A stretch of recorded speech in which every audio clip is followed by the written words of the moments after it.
हमारे चैनल को सब्सक्राइब करें और बेल आइकन दबाएं। नमस्कार, आदाब। मैं हूं inspector Yogita Pawar. Crime petrol Dastak में आपका स्वागत है। इंसान जब इंसान पे कहर ढाने की सोचता है तो खतरे के बादल दस्तक देते हैं, और कभी कभी ये दस्तक इतनी महीन होती है कि आंखों को काले सफेद की तरह साफ दिखाई नहीं देती। 7 अप्रैल 2018 को जो हुआ उसने पहले से ही दस्तक देना शुरू कर दिया था। अरे, इसमें तो सिर्फ मेरा ही थोबड़ा नजर आ रहा है।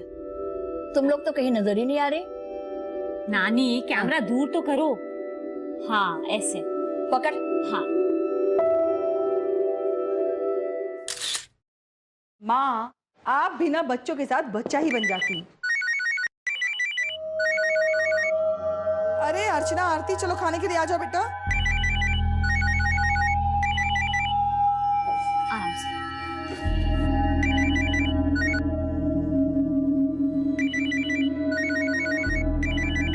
कौन बार बार फोन कर रहा है? तेरे ऑफिस वाले कर रहे होंगे। अरे नहीं नानी, वो खाने के टाइम पे नो फोन, इसलिए स्विच ऑफ कर देती हूँ।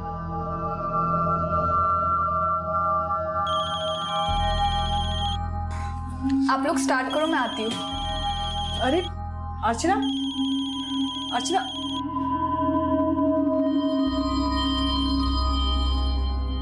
तुम अपनी सिस्टर से बिल्कुल अलग हो। अलग तो होंगे, जुड़वा थोड़ी ना है। अरे मैं लुक्स की नहीं, तुम्हारे एटीट्यूड की बात कर रहा हूँ। अब देखो, तुम उसकी लाइफ में इंटरफेयर कर सकती हो, नहीं ना, लेकिन वो तुम्हारी लाइफ में। बोलो बोलो, रुक क्यों गए? और क्या क्या अच्छा लगता है तुम्हें मुझ में? तुम उसके लिए कुछ ज्यादा ही ओवर प्रोटेक्टिव हो। तुम्हें प्रॉब्लम क्या है मुझसे?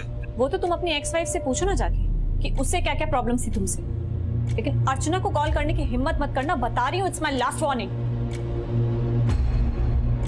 दीदी, अगर आपको लगता है कि आपके ये सब करने से मैं मुकुल से ब्रेकअप कर लूंगी तो आप बहुत बड़ी गलतफहमी में हो।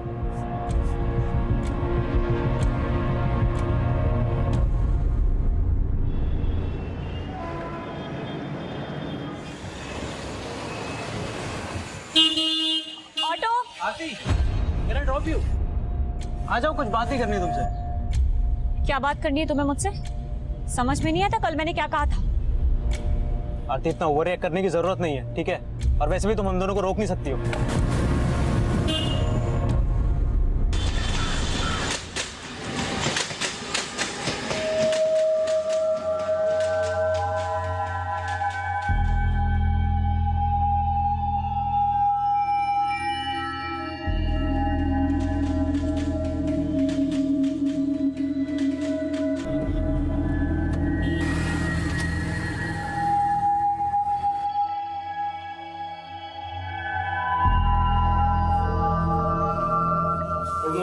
Good morning.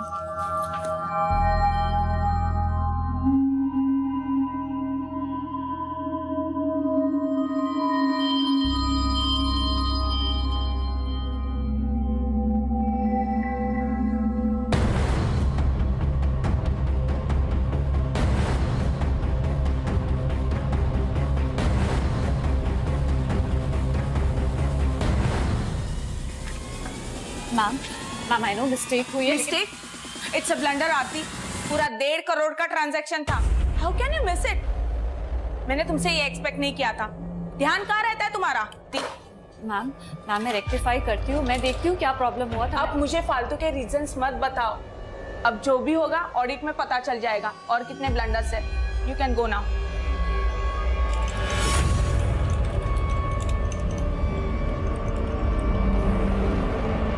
Can I come in, ma'am?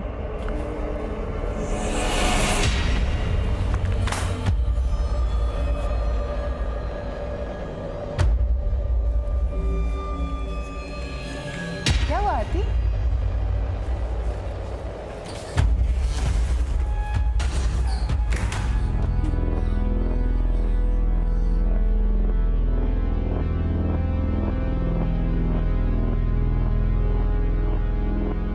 Bhelpuri. मुझे तो बहुत भूख लग रही है यार, सुबह से कुछ भी नहीं खाया, पता है? क्या हुआ? सब ठीक है ना? हाँ। इस बार प्लान पक्का है ना, या फिर लास्ट मोमेंट पे कैंसिल कर दोगी?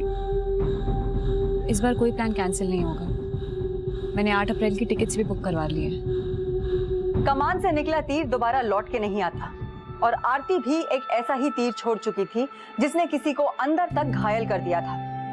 जो हुआ था वो गलत नहीं था, लेकिन अब जो होने वाला था वो गलत ही गलत था।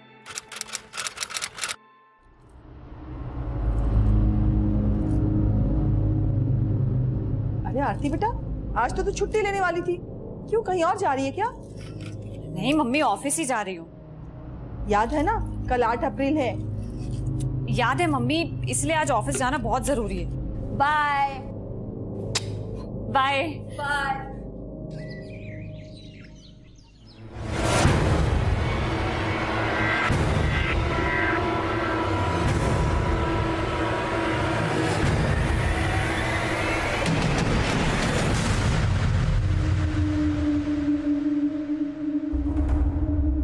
निशाद, ये सभी ट्रांजैक्शन का जीएसटी कैलकुलेट किया है मैंने, तो तुम एक बार चेक कर लो। हेलो, आरती ने बोला था तुमसे चेक कराने के लिए।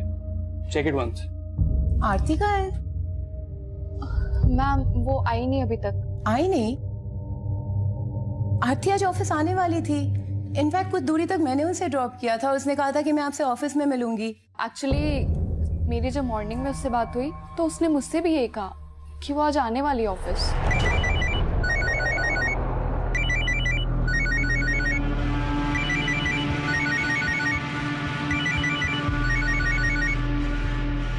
आरती फोन नहीं उठा रही है, शायद बिजी होगी। छोड़ो ना बिजी मैडम को। हो गया कनेक्ट। क्या हो गया? Yes, tickets are confirm. अब तो आरती दीदी भी बिल्कुल ये ट्रिप कैंसिल ही नहीं कर पाएगी। वो तो खुद बोल रही थी कि प्रोग्राम कैंसिल नहीं होगा। हाँ माँ, इतने टाइम के बाद हम सब इकट्ठे घूमने जा रहे हैं। अरे तू बैठ मत, जाके पैकिंग कर जल्दी से। जा जा। हाँ माँ, लेकिन पहले दीदी को तो आ जाने दो।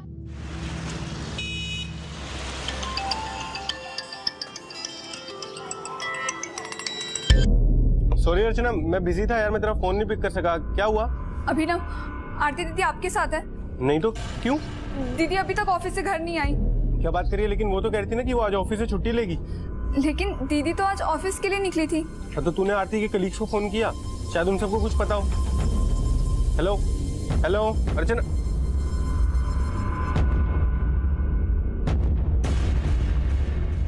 हेलो निशांत, मैं आरती की सिस्टर बात कर रही हूँ। दीदी अभी तक घर नहीं आई, क्या वो आपके साथ है? नहीं, आज वो ऑफिस नहीं आई। व्हाट? ऑफिस नहीं आई? लेकिन आज सुबह तो दीदी ऑफिस के लिए निकली थी। व्हाट? यही तो मैं बोल रही थी कि आरती आज छुट्टी करने ही नहीं वाली थी। Listen Nishad, call everyone at the staff, okay?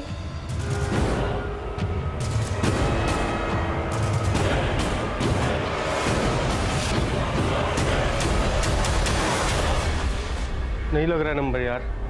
नानी, ऐसा भी तो हो सकता है कि आरती को ऑफिस जाने से पहले कहीं और जाने का प्लान हो। अरे कहीं और कहाँ जा सकती है? कह रही थी कि ऑफिस में बहुत जरूरी काम है, उसका जाना जरूरी है, क्योंकि कल से छुट्टी ले रखी थी उसने।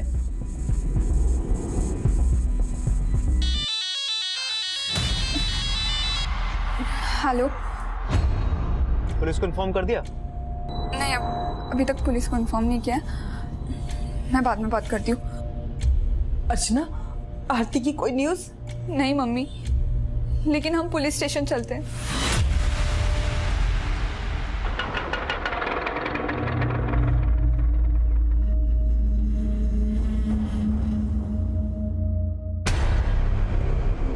सुबह घर से कितने बजे निकली थी आरती? सर, रोज की तरह 8:45 बजे ऑफिस चली गई थी।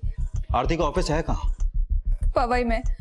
वो रोज सुबह थाने से 9:11 की स्लो ट्रेन पकड़ती थी कांचुरमार्ग के लिए, और वहां से रिक्शा लेके पवई जाती थी। आरती कैरेंटेड स्पा में ऑपरेशन हेड है। ये निशाद, सुदेश और आमुद आरती के कलीग्स है। जब दीदी घर नहीं आई तो इनसे पता चला कि दीदी ऑफिस भी नहीं गई है। और आप क्या लगते हैं आरती के? सर, ये अभिनव हमारा कजिन है। आरती अपने किसी दोस्त या रिश्तेदार के यहाँ भी तो जा सकती है। नहीं सर, हमने सब जगह पता करके देख लिया, और इनके अलावा आरती का कोई भी ऐसा दोस्त नहीं है जिसके साथ आरती इतनी देर तक बाहर है। और सर प्लीज आप जल्दी कीजिए, दीदी डायबिटिक है, और कभी कभी दीदी का शुगर लेवल इतना बढ़ जाता है कि उन्हें इंसुलिन के इंजेक्शंस लेने पड़ते हैं। ऐसा भी तो हो सकता है कि घर से ऑफिस जाते हुए आरती कहीं पर बेहोश हो गई हो। एक मिनट केशव, आरती का फोटो रेलवे पुलिस को भेजो। हो सकता है कि थाने से कांजोमा के बीच आरती के साथ कुछ हुआ हो, इसलिए सारे हॉस्पिटल भी चेक करो। इसके कॉल रिकॉर्ड भी निकालो और पता करो कि इसका फोन कब और कहाँ बंद हुआ। सर आप लोग घर जाइए, हम पता करते हैं कि आरती कहाँ है।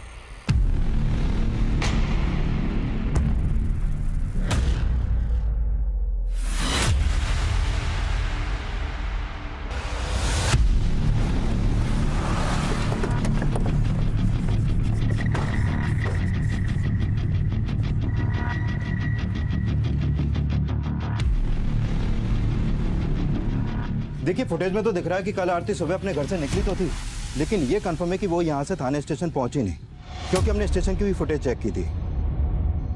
अच्छा एक बात बताओ, आरती हमेशा लोकल ट्रेन से सफर करती थी या फिर बस, ऑटो या टैक्सी से भी?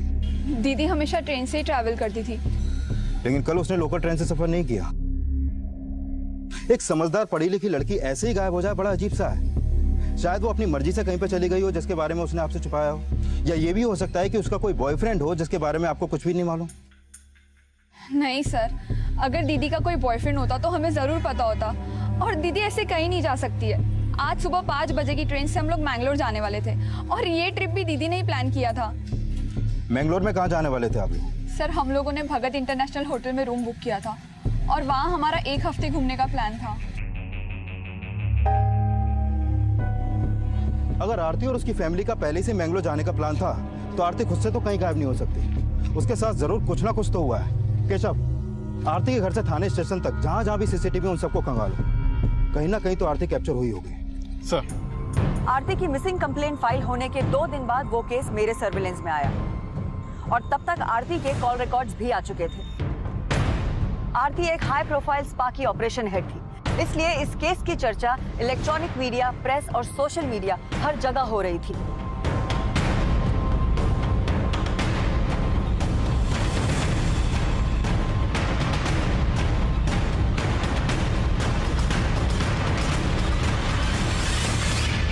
दीदी, अगर आपको लगता है कि आपके ये सब करने से मैं मुकुल से ब्रेकअप कर लूंगी, तो आप बहुत बड़ी गलतफहमी में हो। दीदी, आई एम सो सॉरी, मुझे आपसे ऐसे बात नहीं करनी चाहिए थी। मुझे भी ऐसे रिएक्ट नहीं करना चाहिए था, पर अपनी आदत से मजबूर हूं अर्चना। अपनी ही बहन को उसके पैरों पे कुल्हाड़ी मारते ऐसे नहीं देख सकती।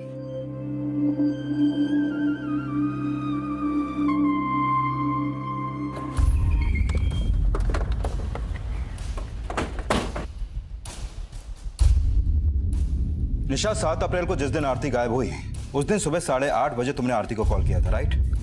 जी सर, मैंने उसे ऐसे ही कॉल किया था। वो ऑफिस नहीं आने वाली थी, लेकिन उसने मुझे बोला कि वो आ रही है। फिर वो नहीं आई तो मुझे भी हैरानी हुई। हमने पता किया कि उस दिन तुम ऑफिस लेट पहुंची थी। हाँ सर, वो मुझे कुछ काम था। निशा, तुमको छुपा तो नहीं रही हमसे? पहले तो हमें लगा कि उसको काम का प्रेशर, लेकिन फिर पिछले दिनों हमने नोटिस किया कि उसको कोई कॉल आता था।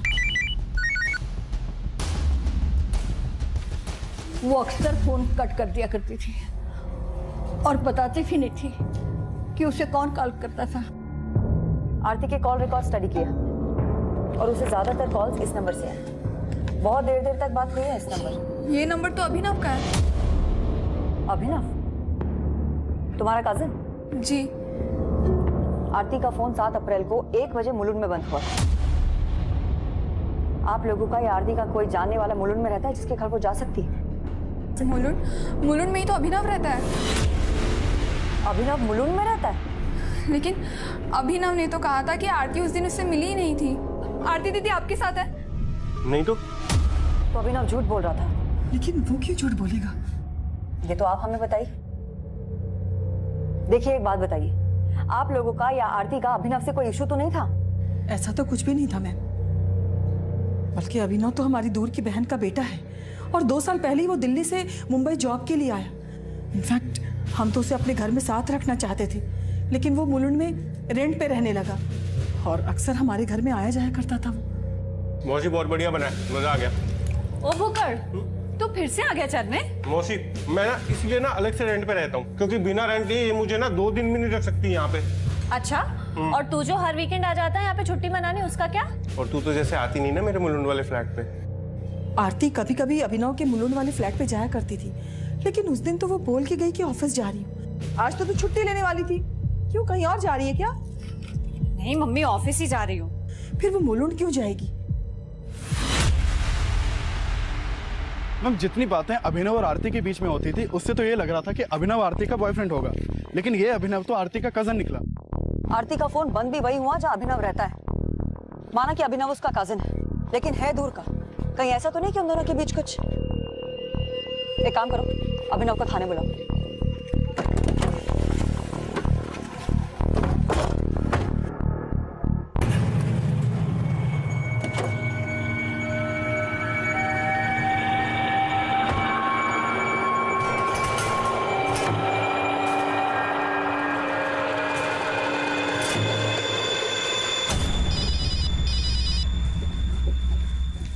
हेलो। नो जुबैर, तुम ना कुछ दिन मुझे पिक करने मत आओ ऑफिस। आज भी पुलिस आके गई है। ओके? निशाद, आरती की कोई अपडेट? No ma'am.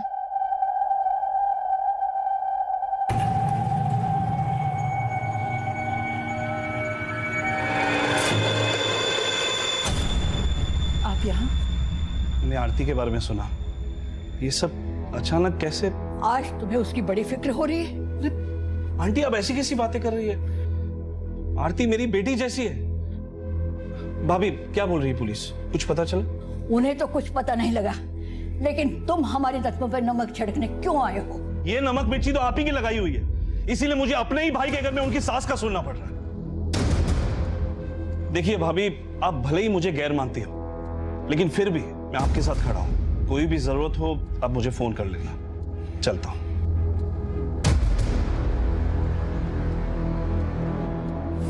मैम, आरती कजन है मेरी, मैं क्यों झूठ बोलूंगा मैम? लेकिन तेरी और आरती की फोन पे बातें बहुत होती थी, वो भी देर रात तक। कजन ही थी या? मैम, ये क्या बोल रहे हो मैम आप? वही बोल रही हूँ जो तू समझ रहा है। आरती के घर वालों ने बताया हमें कि कुछ दिनों पहले उसको फोन कर करके कोई परेशान करता था और वो फोन कट कर दिया करती थी, और तुझसे ज्यादा तो उसको कोई कॉल करता ही नहीं था। तो सीधे सीधे बता कि क्या टेंशन चल रही थी तुम दोनों के बीच में? मैम, टेंशन तो थी, लेकिन हम दोनों के बीच में नहीं थी मैम। बात कुछ और थी। इस बार प्लान पक्का है ना? क्या फिर लास्ट मोमेंट पे कैंसिल कर दोगी? इस बार कोई प्लान कैंसिल नहीं होगा। मैंने 8 अप्रैल की टिकट्स भी बुक करवा ली है। गुड। मुझे सच में एक ब्रेक की जरूरत है, पता है? बेंगलोर घूम के आ, रिफ्रेश हो जा और फालतू का स्ट्रेस लेना बंद कर दे और हेल्थ पे ध्यान दे अपनी। मैम, वो हंसती भी थी तो ऐसा लगता था जैसे वो दर्द में है। क्या दर्द था उसको? मैम, वो कभी कुछ शेयर नहीं करती थी, लेकिन एक बार उसने बताया था मुझे। एक्चुअली उसकी छोटी बहन है अर्चना, जिसका एक लड़के से अफेयर चल रहा है जो कि डिवोर्सी है। उसकी मदर और नानी ये दोनों को इस बारे में नहीं पता, लेकिन आरती जानती थी इस बारे में, और वो नहीं चाहती थी कि वो उस लड़के से कोई भी रिलेशन रखे। लेकिन ये अर्चना ने तो जैसे मनमानी करने की ठान रखी थी। तो तू अर्चना पे शक जता रहा है? मैम, मैं शक नहीं जता रहा हूँ, लेकिन आरती को ये लगता था कि वो लड़का उसे चीट कर रहा है। इस बात पे आरती की उस लड़के से बहुत बार तू मैं भी हुई है। लड़के का नाम क्या है? मुकुल।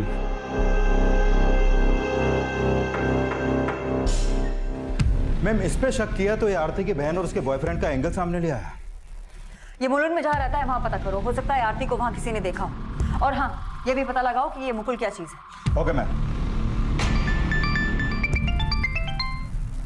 बोलो केशव।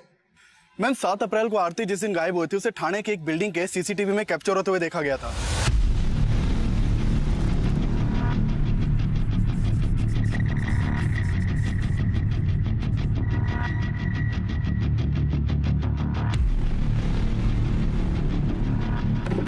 मैम, आरटीओ से पता चला है कि ये जो गाड़ी सीसीटीवी में कैप्चर हुई है, ये घाटकोपर के रितेश सिद्धनानी नाम के आदमी के एड्रेस पर रजिस्टर्ड है।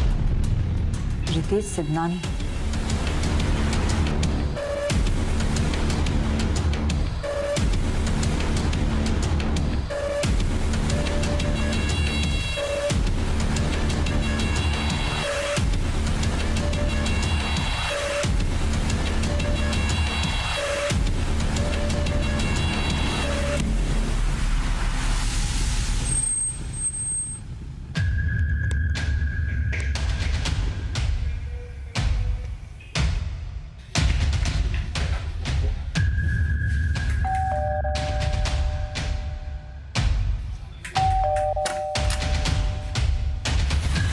सुदेश सिद्धनानी? जी मैं ही हूँ। हाँ सर, ये मेरी गाड़ी है। आरती भारद्वाज कहाँ है? कौन आरती भारद्वाज? आरती 7 अप्रैल से मिसिंग है और आखिरी बार 7 अप्रैल को आरती को आप ही की गाड़ी में बैठते हुए देखा गया। मेरी गाड़ी में? लेकिन सर मैं तो किसी आरती भारद्वाज को जानता ही नहीं हूँ। अगर जानते नहीं तो वो आपकी गाड़ी में बैठी क्यों? आपकी गाड़ी कहाँ है? सर वो मेरा बेटा लेके गया है किसी काम से। हाँ सर, 7 तारीख को मेरी वाइफ मेरी गाड़ी लेके गई थी। वाइफ? जी हाँ सर। अभी कहाँ है? वो अपने ऑफिस में। आपकी वाइफ का नाम क्या है और ऑफिस कहाँ है उनका? सर पवई में KRNT टेस्पा की सेंटर हेड है। आयुषी सिद्धनानी नाम है उसका।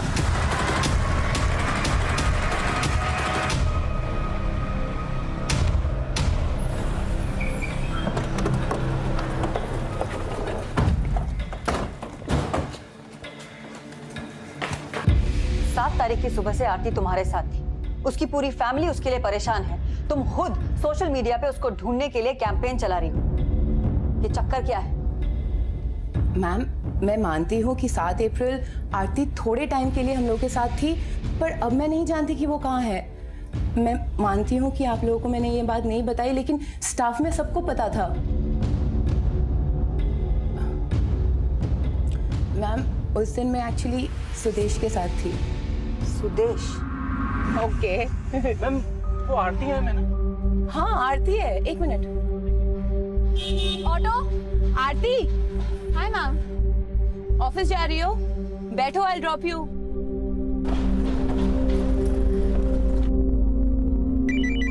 मैम, गाड़ी में आरती को बार बार कोई कॉल कर रहा था और वो कॉल कट कर रही थी। आरती ऑल ओके? फिर उसके पास एक मैसेज आया। फिर उसने कहा कि मैं उसे मुलुंड क्रॉसिंग पे ड्रॉप कर दूं। मैम वो आगे वाले सिग्नल पे साइड पे जरा रोक दीजिएगा, कुछ अर्जेंट काम आ गया है। तो ऑफिस नहीं आओगी? आऊंगी ऑफिस बाद में, अभी कुछ काम है इसलिए। तो मैंने उसे ड्रॉप कर दिया। वहां पे ऑलरेडी एक गाड़ी खड़ी थी। फिर आरती उस गाड़ी में बैठ के चली गई। किसकी गाड़ी थी वो? वो मुझे नहीं पता, लेकिन एक ब्लैक कलर की गाड़ी थी। तो ये सब तुमने पहले क्यों नहीं बताया? मैम, बिलीव मी, मैं बताना चाहती थी, पर हमें डर लग रहा था कि अगर बता देती तो सबको सुदेश और मेरे बारे में। एक्चुअली हम लोग का अफेयर चल रहा है और मैं मैरिड हूँ। सर आयुषी मैम सही बोल रही हैं। हमने आरती को मुलुंड में ड्रॉप किया था। एक ब्लैक कलर की गाड़ी थी, वो उसमें बैठी थी। उस ब्लैक गाड़ी का नंबर क्या था? नंबर तो ध्यान नहीं दिया सर, उस समय ऐसा कुछ सस्पिशियस लगा नहीं तो। ध्यान नहीं दिया या तुम और आयुषी मिलकर कोई कहानी बना रहे हो? यस मैम, आरती उस दिन ऑफिस तो नहीं आई थी और आयुषी मैम ने भी कहा था कि वो उन्हें रास्ते में मिली थी। Check it once. आरती कहाँ है? मैम, वो आई नहीं अभी तक। आई नहीं? आरती आज ऑफिस आने वाली थी।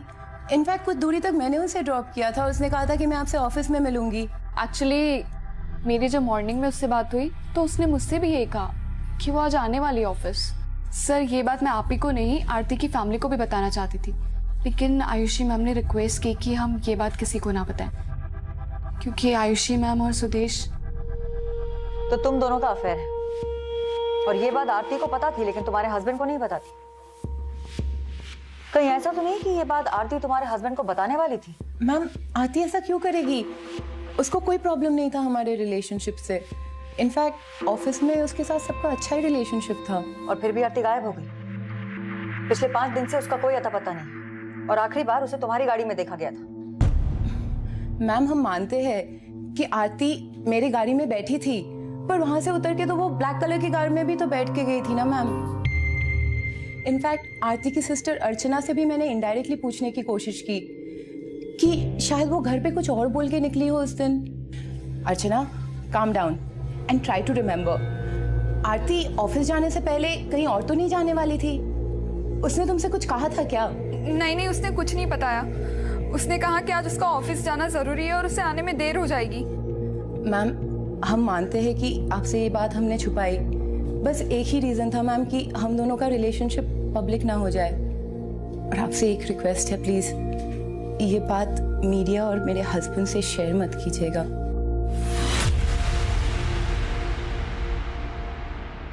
मैम आरती का फोन मुलुंड में बंद हुआ था और ये लोग भी बोल रहे हैं कि उन्होंने आरती को मुलुंड में ही ड्रॉप किया था। और आरती का कजिन अभिनव वो भी मुलुंड में ही रहता है ना। पता करो अभिनव के पास काली गाड़ी है क्या, और इन लोगों को मुलुंड लेके जाओ, देखो आरती को कहाँ ड्रॉप किया। Okay ma'am.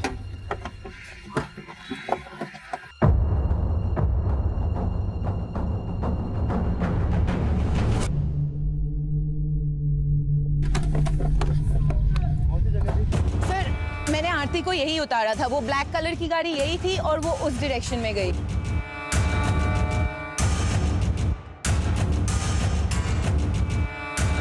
वो वहां से यहाँ गई? हाँ।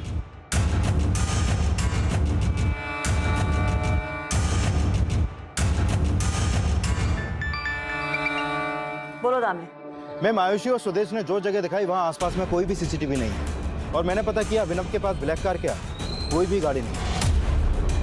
हाँ तो ये भी हो सकता है ना कि उसने कार किसी से हायर करी हो। अभिनव को अभी हम नहीं छोड़ सकते और सुदेश और आयुषी की बातें भी भरोसा नहीं किया जा सकता। तुम एक काम करो, आयुषी के हस्बैंड की कार को सीज करो और इसको फोरेंसिक के लिए भेज दो। मैम मैंने मुकुल के बारे में पता किया। काफी समय पहले आरती का उसकी बिल्डिंग के पास मुकुल के साथ झगड़ा हुआ था और ये झगड़ा आसपास के लोगों ने भी विटनेस किया था। मैम ये वहां के पास के सीसीटीवी की फुटेज।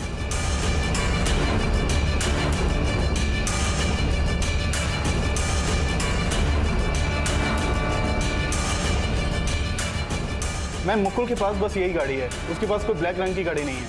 लेकिन एक बात है कि मुकुल का आरती के साथ में कोई इशू है। हो सकता है कि उसने किसी और की काली गाड़ी यूज करी। इस मुकुल की पूरी कुंडली निकाली और ये भी पता करो कि ये 7 अप्रैल को था कहाँ और आरती की बहन अर्चना को थाने बुलाओ। Okay ma'am. इसका मतलब आयुषी और सुदेश झूठी सिंपैथी दे रहे थे, झूठ कह रहे थे। देखा मम्मी, एक तो हम यहाँ आरती दीदी के लिए परेशान हो रहे थे और वहाँ उन्होंने हमें बताया भी नहीं कि आरती दीदी उनके कार में बैठी थी। लेकिन उन्होंने हमसे झूठ क्यों बोला? कहीं उन्होंने तो कुछ नहीं किया।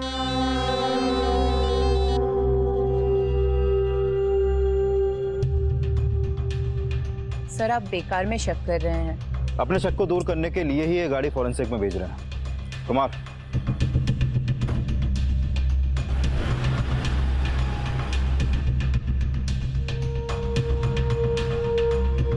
मैम मुझे तो पूरा शक है उस आयुषी और सुदेश ने मिलकर आरती दीदी को गायब करवाया है। और वो क्यों गायब करेंगे उसको? वो सब मैं नहीं जानती, लेकिन 7 अप्रैल को आरती दीदी उन्हीं की गाड़ी में बैठी थी।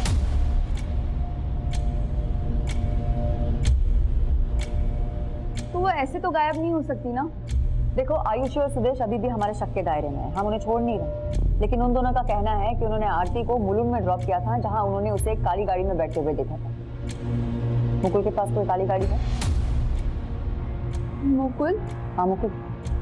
हमें पता चला तुम्हारा मुकुल के साथ में क्या रिश्ता है और ये भी पता चला कि आरती का क्या स्टैंड था मुकुल को लेकर। लगता है ये सब आपको अभिनव ने बताया होगा। उसकी तो आदत है 1 की 2 करने की और उसी ने दीदी को ये बोल के भड़काया था कि वो डिवोर्सी है। मैम मुझे पहले से ही पता था कि वो डिवोर्सी है और मुझे इससे कोई प्रॉब्लम नहीं था बिकॉज आई लव हिम। और हाँ मैम, ना ही मुकुल के पास कोई काली गाड़ी है और ना ही वो कभी ऐसा कुछ कर सकता है। तो फिर तो तुम भी इन्वॉल्व नहीं होगी इन सब में। आप कहना क्या चाहती है? आरती दीदी मेरी बड़ी बहन है और आप अभिनव पे भरोसा करके गलती कर रहे हैं। वो तो उस दिन मम्मी और नानी के सामने मैंने आपको कुछ बताया नहीं, लेकिन अब क्लियर कर देती हूँ।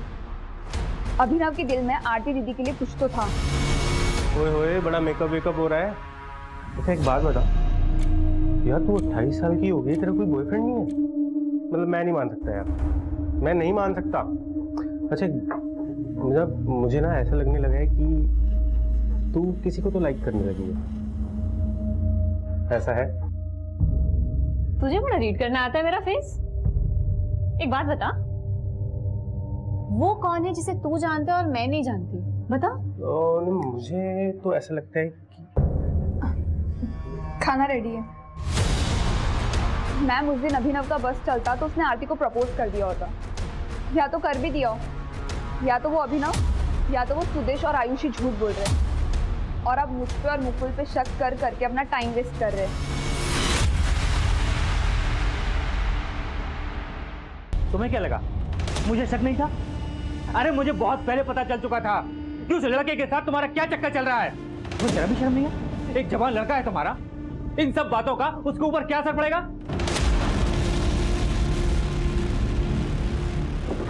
मैम, आयुषी की गाड़ी से फॉरेंसिक टीम को कुछ भी सस्पिशियस नहीं मिला है और आयुषी और सुदेश का आरती से कोई इश्यू ऐसा भी कुछ सामने नहीं आया और इस बात के ऑलमोस्ट सभी लोगों को आयुषी और सुदेश के अफेयर के बारे में पता है मैम। हाँ, लेकिन आयुषी को ये डर था कि उसके अफेयर के बारे में उसके हस्बैंड को ना पता चल जाए। हो सकता है कि आरती आयुषी को इसी बात के लिए ब्लैकमेल कर रही। मैंने आयुषी के हस्बैंड से भी बात की, उसका कहना है कि उसको आयुषी पर शुरू से ही शक था और आरती के बारे में अभी तक जो भी सामने आया है उसे लगता नहीं कि वो किसी को ब्लैकमेल कर सकती है। Ma'am, Ayushi care and treat spa की एक सिंसियर एम्प्लॉय थी।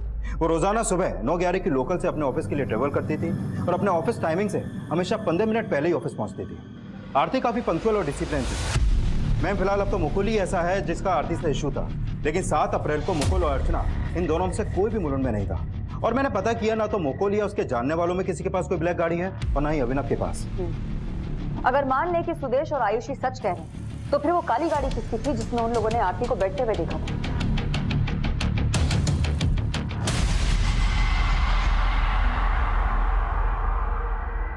अच्छा जुबैर, मैं यहाँ से ऑटो ले लूंगी। डरो मत, कुछ नहीं होगा।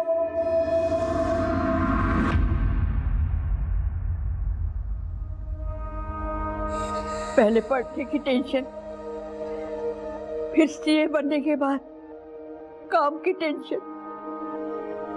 28 साल की उम्र में शुगर का रोग लगा बैठी, कहाँ होगी, किस हाल में होगी? माँ, संभालिए अपने आप को माँ। आरती बेटा, रिपोर्ट लाई? हाँ माँ, सब ठीक है, सब नॉर्मल है। रिपोर्ट दिखाओ। अरे अर्चना, मैंने कहा मुझे रिपोर्ट देखना है। अरे ये नॉर्मल है मम्मी। इसका ब्लड शुगर ना 400 से भी ऊपर है। क्या जरूरत थी इन्हें टेंशन देने की? अरे बाद में तुझे बताती ना मैं सब कुछ, लेकिन तू ना कभी नहीं सोचती इनके बारे में।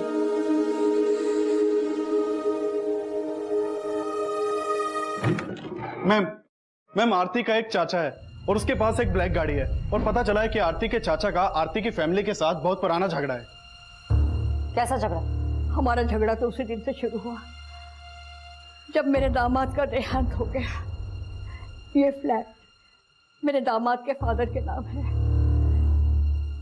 मेरे दामाद के देहांत के बाद आरती का चाचा यानी राजेंद्र इस फ्लैट को बेचना चाहता था। देखो भाभी, इस फ्लैट के कॉस्ट का आधा पैसा तो देने की आप लोगों की हालत है नहीं। ये फ्लैट बेचकर ही हिस्सा हो सकता है। ये फ्लैट तो नहीं बिकेगा चाचा। और रही बात आपके हिस्से की, तो जब भी आपके हिस्से के पैसे इकट्ठा हो जाएंगे हम आपको दे देंगे। दे देंगे? कैसे दे दोगे? ये जो 2-4 पैसे तुम कमाती हो ना, तुम्हें लगता है तुम मेरा हिस्सा वापस कर पाओगे? लेकिन चाचा मुझे कुछ सुनना नहीं है। मैंने एस्टेट एजेंट को बोल दिया है, कल से क्लाइंट आना शुरू हो जाएंगे। फिर ये फ्लैट देखने पार्टियां भी आने लगी थी, लेकिन आरती उन्हें भगा देती थी। आरती, तू ये ठीक नहीं कर रही है। भाभी आप जरा। आप अकेले मालिक नहीं हो इस घर के जो इस घर को बेचने का फैसला अकेले ले लो। आपके पैसे आपको मिल जाएंगे, लेकिन ये घर नहीं बिकेगा चाहे जो हो जाए। नहीं बिकेगा? अब तो ये घर बिकेगा और जरूर बिकेगा। मैं मजबूर कर दूंगा तुम सब लोगों को ये घर बेचने के लिए। हम तो पहले भी ये सब बताना चाहते थे, लेकिन हमें नहीं लगता था कि मेरा देवर इस हद तक जा सकता है। सर, मेरी ब्लैक गाड़ी है, इसका मतलब ये थोड़ी कि मैंने कुछ कर दिया है। तुमने कुछ किया या नहीं वो हम देख लेंगे। शक के आधार पे आरती के चाचा राजेंद्र की कार की भी फॉरेंसिक जांच कराई गई थी, लेकिन उससे भी कुछ सामने नहीं आया था और ना ही किसी और सस्पेक्ट के खिलाफ कुछ मिल रहा था। सुदेश और आयुषी ने कहा कि उन्होंने आरती को मुलुंड में ड्रॉप किया, जहां वो काली गाड़ी में बैठी थी, लेकिन ना तो वहां कोई सीसीटीवी है और ना ही हमें किसी काली गाड़ी की लीड मिली है जिसमें आरती 7 अप्रैल की सुबह बैठी हो। लेकिन मैम, ये तो साफ है कि 7 अप्रैल की सुबह आरती आयुषी के हस्बैंड की गाड़ी में बैठी थी, लेकिन वो लोग आरती को क्यों गायब करेंगे इसका कोई भी मोटिव दिखाई नहीं दे रहा और फॉरेंसिक टीम को भी आयुषी की गाड़ी से कुछ भी सस्पिशियस नहीं मिला। आरती खुद से कहीं भाग जाए ये पॉसिबल नहीं, ना ही किडनैपिंग का कोई एंगल है और ना ही दुश्मनी के एंगल से हमारे हाथ कुछ लगा है। मुझे लगता है कि हमें फिर से एक बार सारी चीजें रिविजिट करनी चाहिए। थाने में आरती 8:40 को आयुषी की गाड़ी में बैठी हुई कैप्चर हुई। वहां से मुलुंड का रास्ता तकरीबन 15 मिनट का, लेकिन सुदेश और आयुषी ने कहा कि उन्होंने आरती को मुलुंड में 9:30 पे ड्रॉप किया।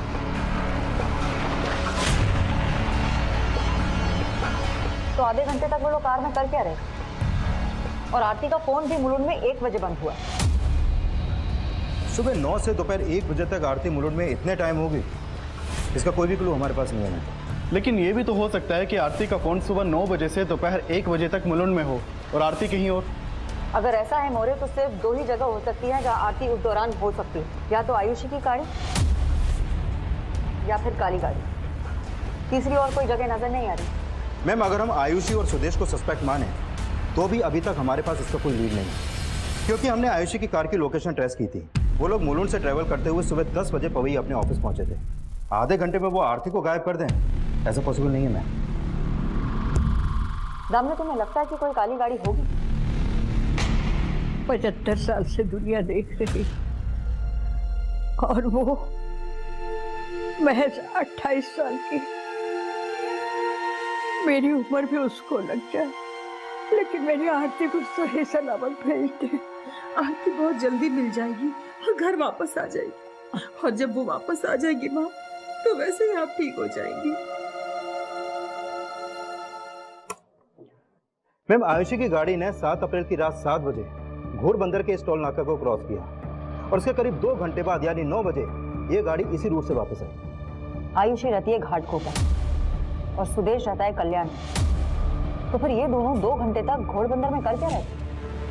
मैम, हम दोनों अक्सर टाइम स्पेंड करने घोड़बंदर जाते थे। उस रात भी हम साथ में थे। इनफैक्ट जब हम घर पहुंचे तब हमें आरती के गायब होने का पता चला। ट्रस्ट मी, हमने कुछ नहीं किया है।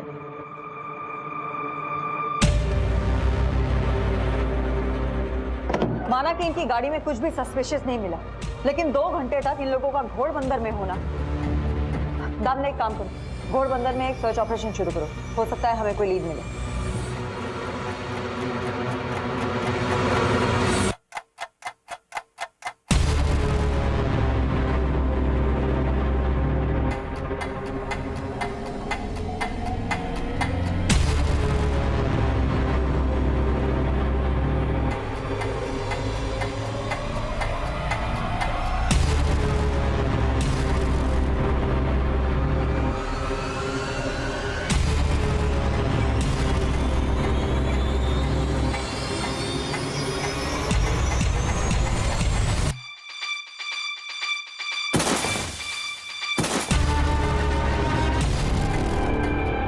केस टफ होता जा रहा था। 1 महीना बीत चुका था, फिर हमें एक लीड मिली। मैम, जो बोन्स घोड़बंदर में मिले थे वो किसी जानवर के थे। आरती की डेड बॉडी वहां पर डंप की गई होगी, ऐसा कोई लीड नहीं मिला। आरती को गायब हुए 1 महीने से ज्यादा बीत चुका था और काफी कोशिशों के बावजूद भी हम सोच नहीं पा रहे थे कि आरती को गायब करने के पीछे किसी का क्या मोटिव होगा, और ना ही किसी के खिलाफ कोई स्ट्रॉन्ग एविडेंस मिल रहा था।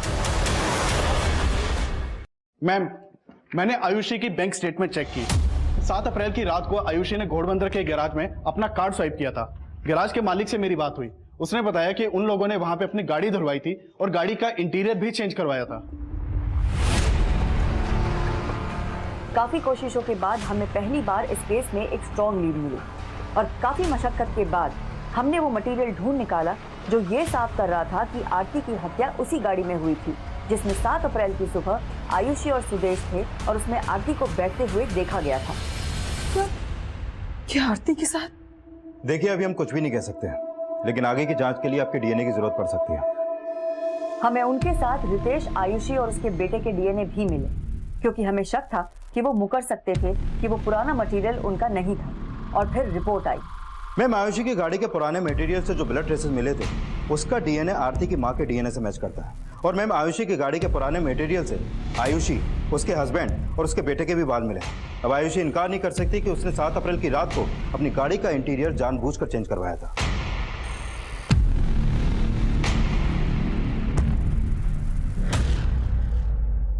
चुप रहने से कोई फायदा नहीं है। गुनाह कबूल लो और बताओ आरती की डेड बॉडी को कहाँ ठिकाने लगाया?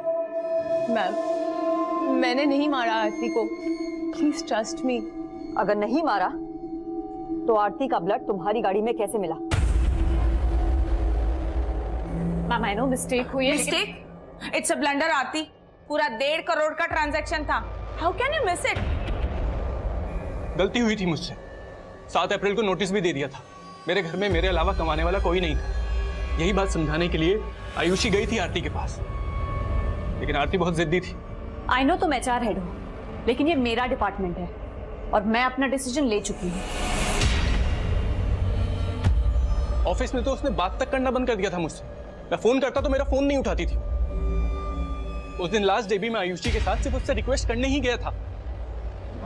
ऑटो, आरती, हाय, आओ बैठो, I drop you. No thanks. Aarti, आज लास्ट डे मेरा, एक बार बात भी नहीं करोगी?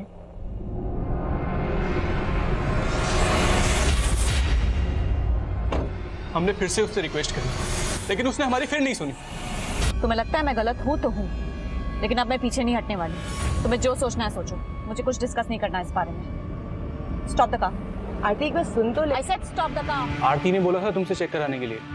Check it once. आरती कहाँ है? मैम वो आई नहीं अभी तक।